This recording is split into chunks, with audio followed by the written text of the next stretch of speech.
biro chopo mar reso sombgi kapok sikuni onime chandruok. Diana Olunde, Ramogi TV. Ero kamano ahinya Diana Olunde kuom report machalo koda mano ka bende pod imedo mana ng'i kata menyo wechego eko mag somo ma CBC ma bende wang'iyo ni king'iyo skunde mamoko ahinya mag ji giwegi to ok tim makare ahinya mano kopim koda mago mag piny owacho.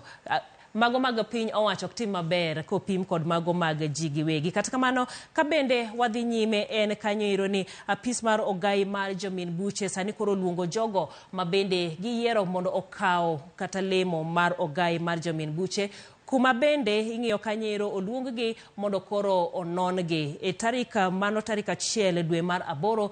Jogo ma bende oluongi gin Thomas Lentagule mano mawuok e kaunti ma Baringo ma bende ibiro dadhoge sa 2 mar okinyi. Iboluwe koda Jacinta Nyaboke Nyamosi mawuok e kaunti ma Kisii sa 3 mar okinyi. Victor Vinya Mule mawuok e kaunti ma Machakos ibiro dadhoge kochopo sa 4 mar okinyi. Kataib Ali Taib mawuok e kaunti ma Mombasa ibiro dadhoge kochopo sa 5:15.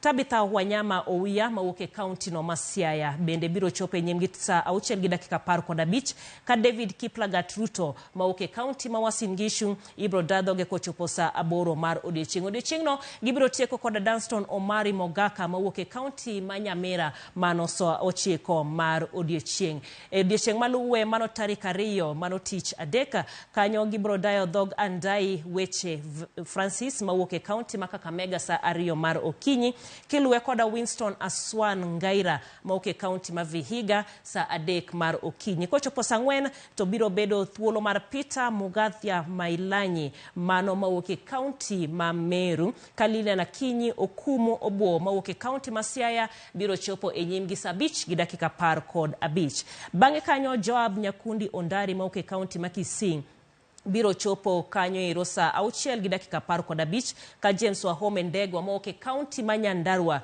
to biro chopo e nyimgi kochopo sa 8. David Mogunde Okachi bende mawuok e kaunti ma Kisii biro chopo e nyimgi sa 9 kitieko koda Renson Mulele Ingonga mawuok e kaunti no mano ma Kakamega. Mano kanyero jogo ma bende imanyo godo